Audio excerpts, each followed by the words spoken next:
Hello chess friends and welcome to your of Chess channel and welcome to another stunner play by the strongest chess engine in the world by Stockfish 17.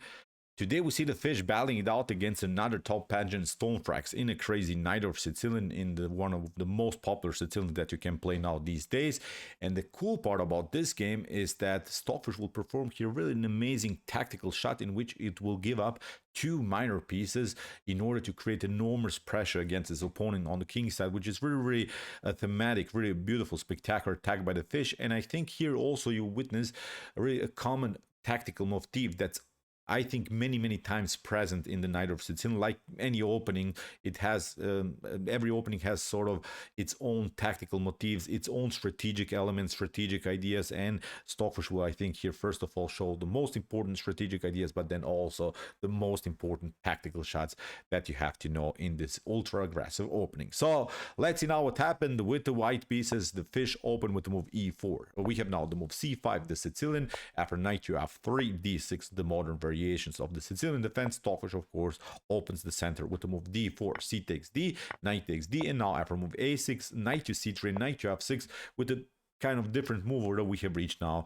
the common position of the Najdorf Sicilian. We have now the move f3. The common ideas of this move is to create this flank attack with g4, h4, bishop to e3, queen to d2, so simply forcing an attack here on the king side. Stormphrax continues now with queen to b6. We have now immediately g4, and now after knight to c6, knight to b6, Stockfish, knight to c6 and knight to b3. Stockfish is preparing here to move queen to e2 in order to get this bishop to e3, because the bishop still cannot move because there is the problem of the pawn on b2, so that's why Stockfish prepares it, wants to kick away the queen and then castle queen side and continue the pressure on the king side like Stockfish started in the early stage of the opening. We have now the move e6, which becomes now this Scheveningen pawn structure where black is controlling many squares on the 5th rank, and in some lines it has maybe the opportunity in the later stage of the game to maybe break with d5 or maybe break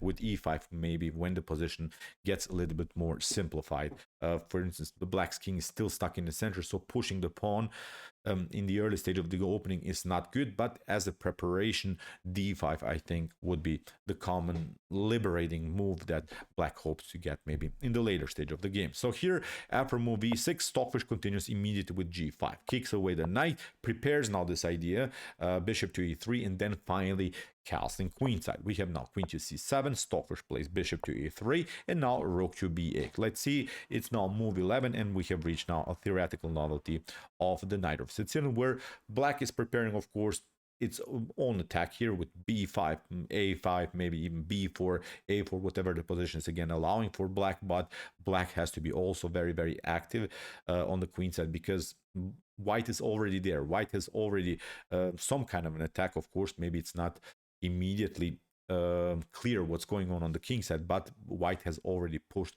at least the pawn on the 5th rank. Black's attack is lacking a little bit on this side of the board, so black needs to be now fast with the move b5.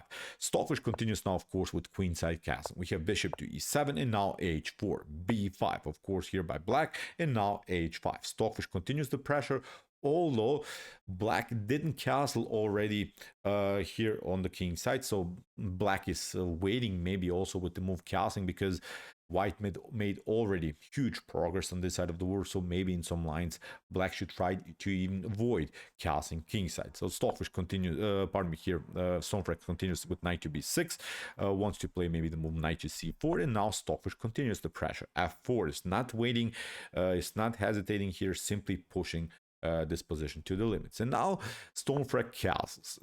Maybe a risky choice, although my engine at home, my Stockfish engine at home says you should castle, but I considered maybe this move simply better for black. Maybe go for an attack, stay with your king a little bit long in the center, but there is still this problem of bishop to f2 and maybe queen to g4, queen to f3. So okay, in many of these lines maybe black is hoping to get rid of this very powerful dark square bishop, but not with knight to c4. Okay, you got the tempo, now the bishop is still there.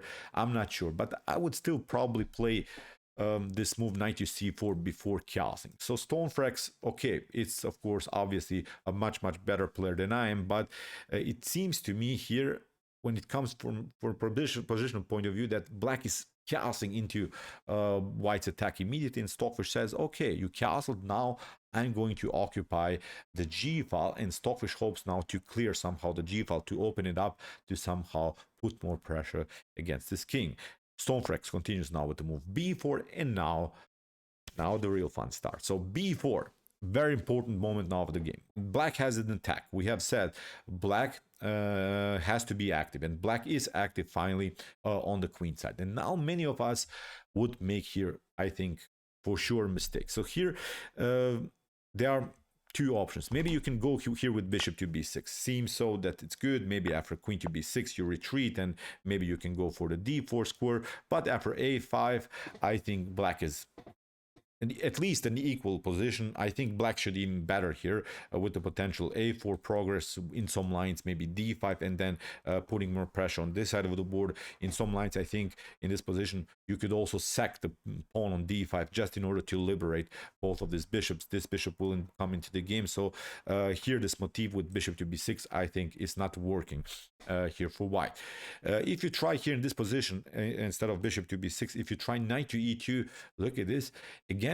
It's an equal position, and finally black can breathe, because black can then play knight to c4 finally. If you try again to retreat with your bishop to f2, then a5, and I think black is solid here. Black has great counter chances on the queen side. A4 will happen. There's nothing that you can do about it. Again, I'm considering always this move d5 as an option.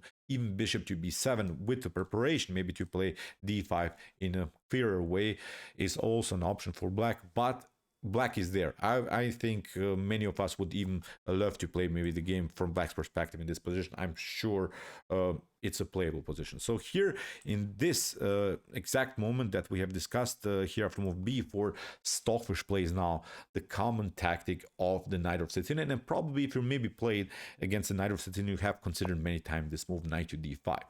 And this move knight to d5, I've learned when I played many times against the Najdorf Sicilian, it is possible, but in different positions. And basically what I've learned when I played this motif knight to d5, there are common games by Mikhail Tal, by Bobby Fischer, where this motif was present, and you could play it because you know what's going on the board, and maybe you had a completely winning position after, I don't know, 12, 14 moves. But knight to d5 now is so unclear, because I was like, what's going on here? Why would anyone sacrifice the knight now? Because it doesn't come with a clear attack. The king is out of the attack. Usually you make the sacrifice knight to d5, if you may be familiar with this position, when the king is still in the center, and then you open up the e file. That's, I think, the most often way to sacrifice this knight on the square d5. But now the king is not there in the center. Now knight to d5 leads into very complicated position for black, because now black doesn't have a good square for the knight. The knight on c6 is misplaced. You could maybe try to play it on a7 or something, but then it's simply out of game. Knight to d8 is also a possibility, but the cool part about this move e takes d5 is that the knight cannot get on active scores. What I mean about active scores, you cannot go forward with your knight. You have to retreat. And here Stormphrax retreats on d8, and look at this, all of these pieces are now on the back rank, and Stockfish uses this moment and plays now a very aggressive bishop to d3. What should you do? Here Stormphrax tries f5, tries to keep it locked, and here I think it's a very important moment that you have to realize, maybe if you're a beginner or something, that this pawn has to be taken. You have to play g takes f6. If you don't play that in any other line, if you allow maybe if you play something, I don't know, let's say rook to in any lines, if you try maybe later to play the move h6, then black will pass through with the move g6. The same thing happens if you try to open the position with the move g6, black will pass through with the move h6. So this parallel setup of pawns, if you try somehow again to open a position, you will not be able to do it afterwards. So that's why g takes f6 must move to open a position. Here Stormphrax continues now with bishop to f6, and now comes another very important moment, a must move sort of for white. Many of us, I think, would mess up this position now. Maybe just for fun, think about this position a little bit longer. Maybe if you want to practice some ideas, some tactics, pause the video and search for the best move now for white.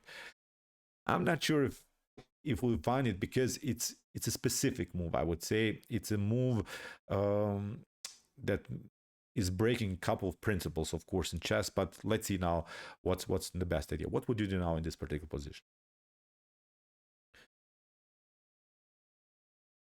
Okay, this move I really liked, and it's I think even my favorite move of this game, because knight to d5, maybe many of us would just play for fun without calculating too much. Let's see what happens, let's open the position. But now to play this beautiful calm move, king to b1, is excellent here. I think this is amazing, because this move seemingly gets out of the potential c-file attack, but that's not the problem. The problem is not the c-file attack. The problem is this bishop that could cut off here the king on b2. For instance, let's see options. If you don't play the move king to b1, many of us would try h6. Makes perfect sense. Makes perfect sense, because you continue to push, and when you sacrifice the piece, you want to prove your point. Why wouldn't you sacrifice the piece? Now I'm aggressive, I'm opening up the position. But after potential g6 and bishop takes g6, many of us, I'm sure, would even try this tactic. It's really it's really attractive, and it's opening the position in front of black's king. But now black is getting out of his attack and nothing can be done. Or for instance, or many of us would try even the move queen to e4. Seems tempting again, because you're building immediately a battery and trying to deliver checkmate here on this side of the board, and it seems so that it cannot be met, because g6 will be met with h6 g6. But there is a beautiful bishop to f5, and that's the beauty about the move king to b1, because now after queen to f5 there is this problem: bishop takes b2, king takes b2, and now you lose the queen.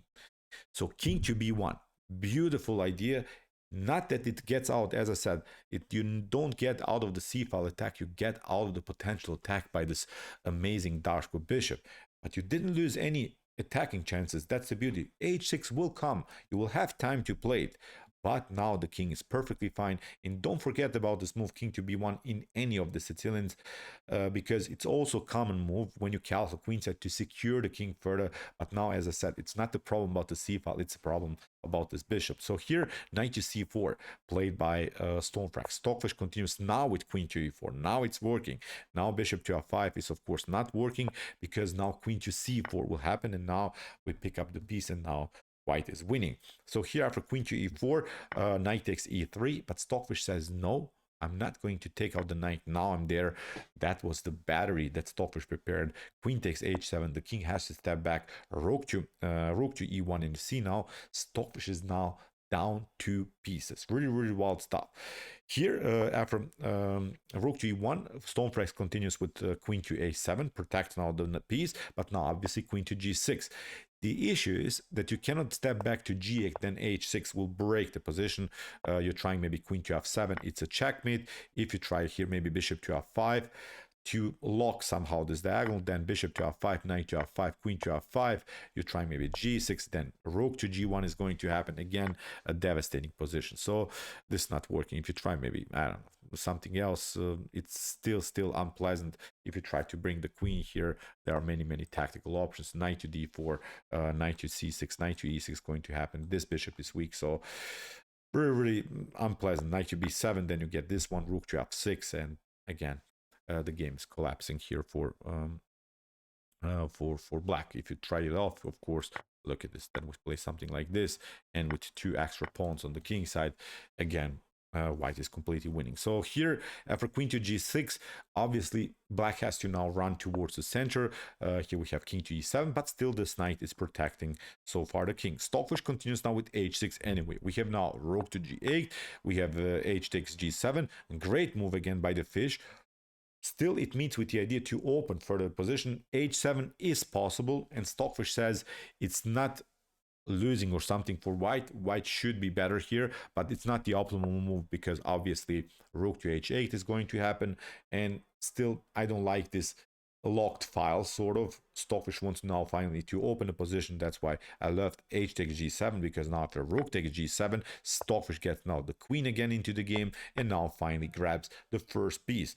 Notice still Stockfish is down a piece. Stockfish already gave up 2 minor pieces in order to create this attack.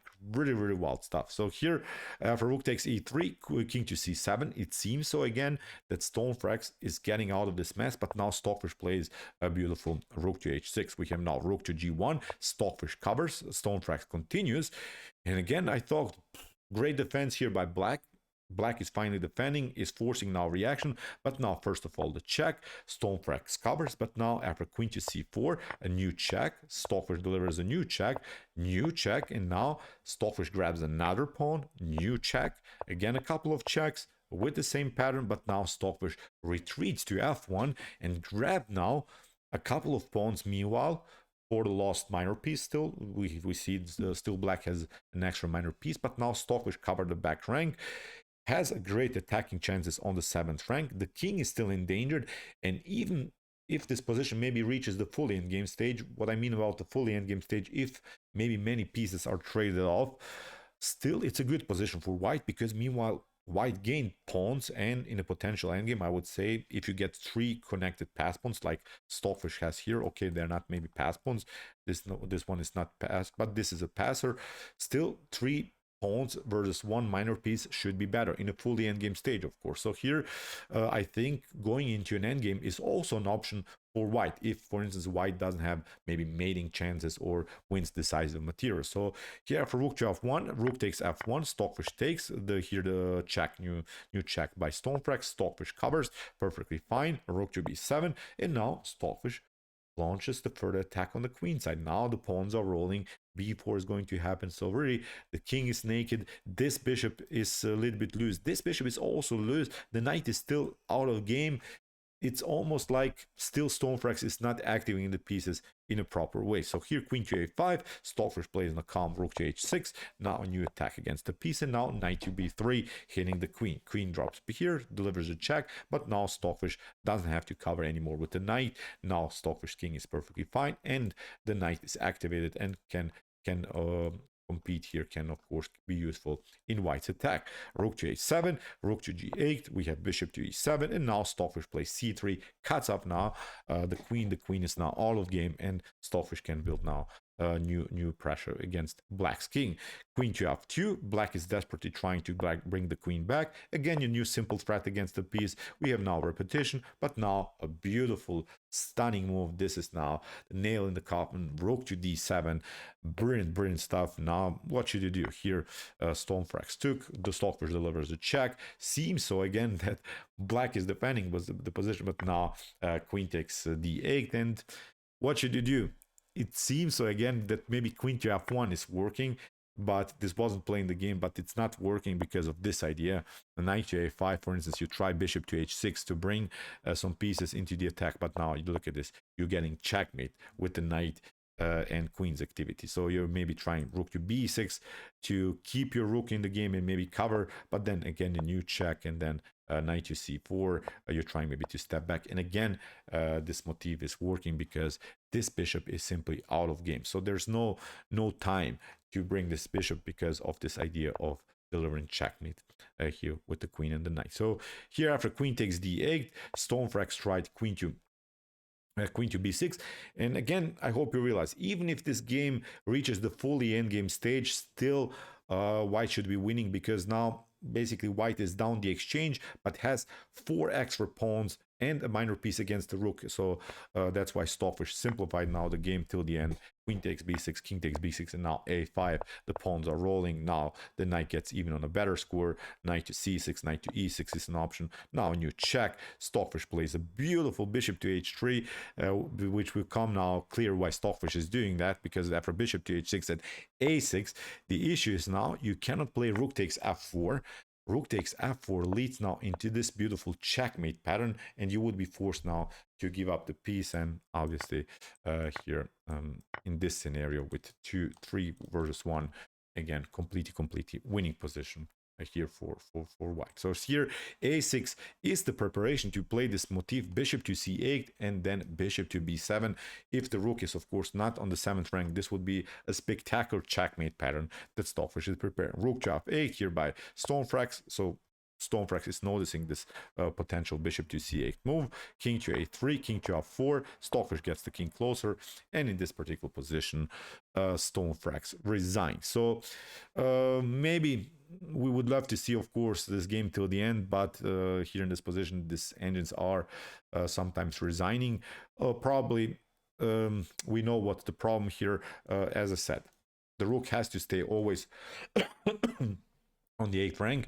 The issue is the king cannot escape from this attack, so this bishop is basically competing against this rook, and now slowly but surely this pawns will get here, and in one moment I'm sure that black will have to sacrifice the bishop for a pawn or something, and then it gets more and more simplified, and obviously completely winning here position again for Stockfish 17. So amazing attack by the strongest, the most powerful chess engine in the world by Stockfish 17. Amazing attack again with this beautiful knight to d5, common motif in the Najdorf Sicilian for white. Don't forget about this motif, because sometimes, like in this game, we get a little bit threatened and we want to retreat. No, try to see if we can go forward, which is very important principles chess. The beauty of the counter attack is, I think, the most spectacular move that you can make in your own game. So here, beautiful counter attack, another piece sacrifice, opening up the position, beautiful queen and bishop battery, then the beautiful king hind rook sacrifice just in order to activate the pieces. Many beautiful tactical elements we saw in another amazing game played by Stockfish 17. So okay, I hope that you enjoyed this game. I really enjoyed a lot the interesting ideas of the Najdorf Sicilian. If you want to see more beautiful, spectacular, amazing chess games like this, check out our Come to Chess Games Played by Computer series here on my YouTube chess channel, where we covered more than 700 games like this. And if you like this content, don't forget to hit the subscribe button. See you soon with some more videos, and what do we say in the end? Chess is the best, of course.